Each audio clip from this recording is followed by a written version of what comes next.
Ça y est, l'été est terminé et je vous propose aujourd'hui dans cette vidéo différents conseils pour maximiser votre réussite dès la rentrée pour le DCG 2023. Mon premier conseil, c'est de se poser la question quelle matière je dois passer cette année, éventuellement repasser de l'an dernier pour pouvoir mettre en place une stratégie. Mon conseil, c'est d'aller lire le rapport du jury du DCG et également d'aller lire le bulletin officiel du DCG. Ça vous permettra de comprendre les attentes du jury et également de récupérer les conseils de la part des professeurs qui ont corrigé les copies et ils donnent souvent des indications sur qu'est-ce qui pourrait tomber. Une fois que vous savez ce qu'on attend de vous, le mieux c'est de prendre un livre de cours et d'exercices qui vous permet de vous entraîner et d'apprendre en amont de votre cours.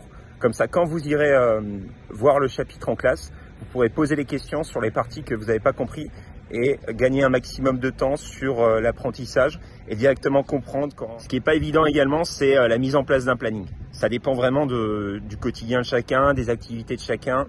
Mais ce qui est important de se demander, c'est comment fonctionne ma mémoire et comment je vais apprendre. Est-ce que j'ai besoin de faire des exercices? Est-ce que j'ai besoin de juste relire le cours pour apprendre? Est-ce que en suivant en classe, j'arrive facilement à apprendre? Donc c'est en fonction de ces réponses-là que vous allez pouvoir construire votre planning.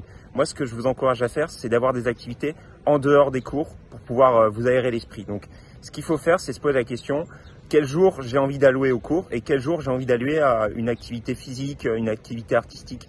Donc il ne faut pas hésiter à mettre en place un planning régulier. Dans mon cas, en faisant le DCG en alternance, c'était pas forcément évident d'avoir du temps libre pour pouvoir faire mes activités. Mais ce que je faisais, c'est que je me mettais un rendez-vous comme si c'était un rendez-vous professionnel et je m'accordais ce temps pour moi. C'est très important d'avoir du temps pour soi lors de ces études. Et enfin, mon dernier conseil, ce serait de travailler en groupe ou au moins d'avoir un partenaire de révision pour pouvoir se tenir au courant, pour pouvoir s'encourager, pour pouvoir se motiver. C'est comme dans le sport, quand tu as quelqu'un qui compte sur toi pour avancer, tu avances beaucoup plus vite. Donc je vous souhaite une bonne rentrée et à bientôt pour de nouvelles vidéos.